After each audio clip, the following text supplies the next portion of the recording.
bienvenue sur Média, bienvenue dans l'invité de la rédaction. En Afrique, des milliers d'enfants souffrent chaque année de maladies graves telles que la drépanocytose et les accidents vasculaires cérébraux qui sont plus rares chez les jeunes, mais dont l'impact est dévastateur en l'absence de diagnostic et de prise en charge rapide, le manque de sensibilisation et l'insuffisance des infrastructures médicales aggravent ces situations, rendant ces enfants vulnérables à l'isolement et à une mortalité prématurée. Face à ces défis, des initiatives caritatives sont menées par des artistes engagés, jouent un rôle essentiel dans la collecte de fonds, la sensibilisation. Et pour en parler, nous recevons sur ce plateau l'artiste chanteur gospel KS Bloom. Merci d'avoir accepté notre invitation. Merci de m'avoir invité.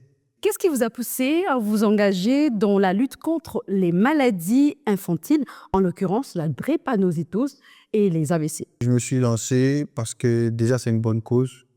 La maladie, c'est pour tout le monde la maladie. Personne n'est épargné ça. Donc voir des personnes malades, ça active forcément la compassion, surtout étant enfant de Dieu, tu vois. Ça active la compassion et encore plus lorsque ce sont des enfants.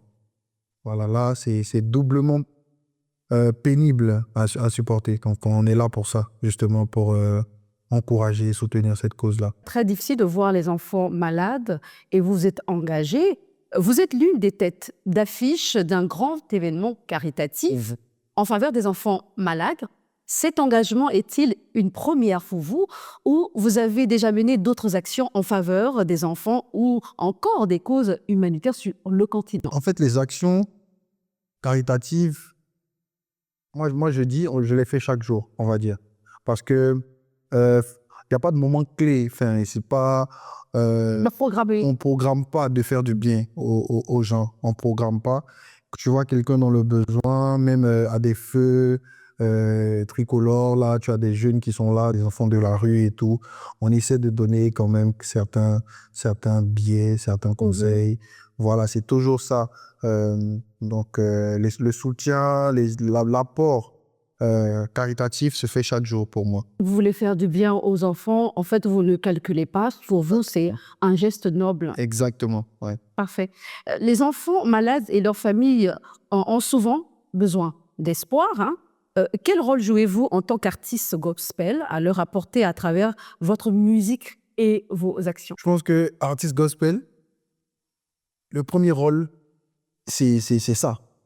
C'est que tu chantes pour toucher le cœur des gens, tu chantes pour ramener des personnes à Dieu, tu vois, qui est le médecin par excellence, tu vois.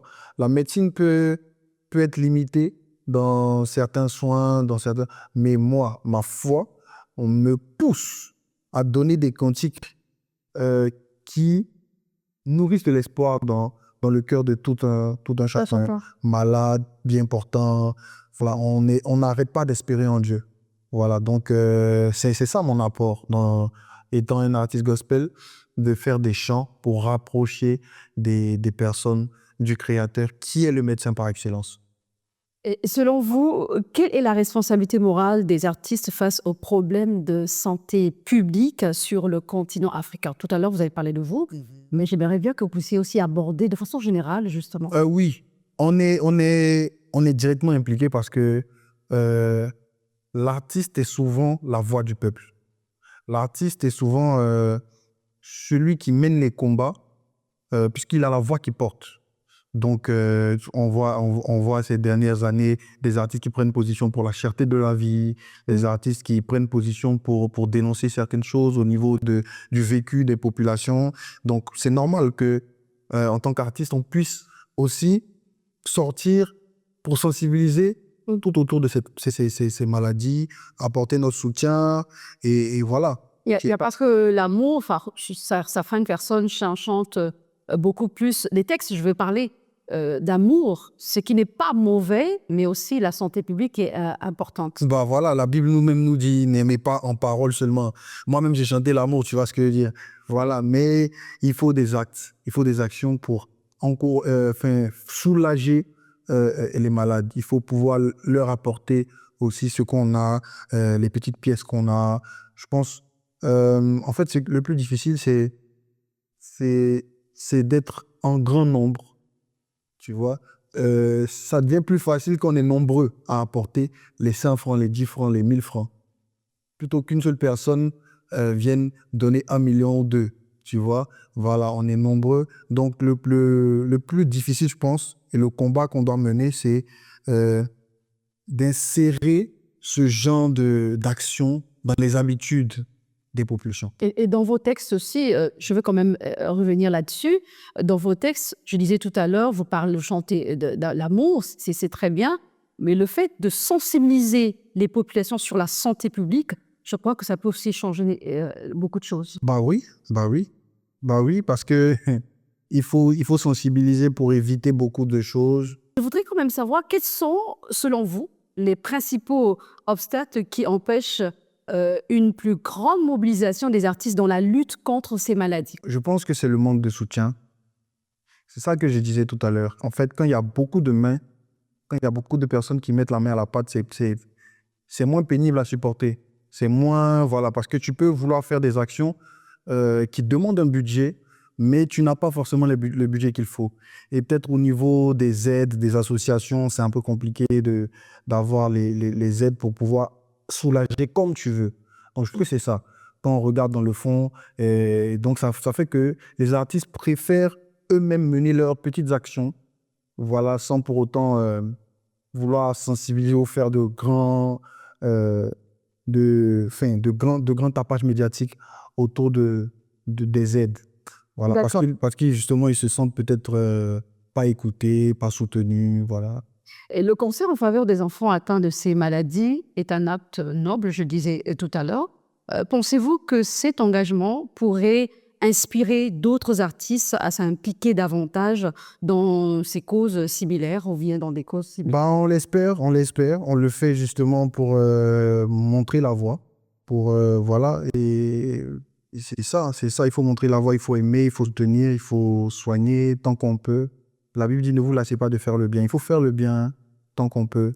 Et voilà, j'espère vraiment que ça va parler à mes collègues, à mes frères, pas forcément artistes, hein, mais qui ont la capacité de donner ne serait-ce qu'un pain, ne serait-ce qu'un petit soin, une petite visite, pourquoi pas même des prières et tout pour les enfants.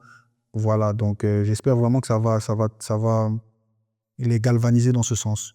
Et quels résultats espérez-vous obtenir après avoir organisé ce concert? Le résultat, c'est vraiment de pousser des personnes à faire pareil.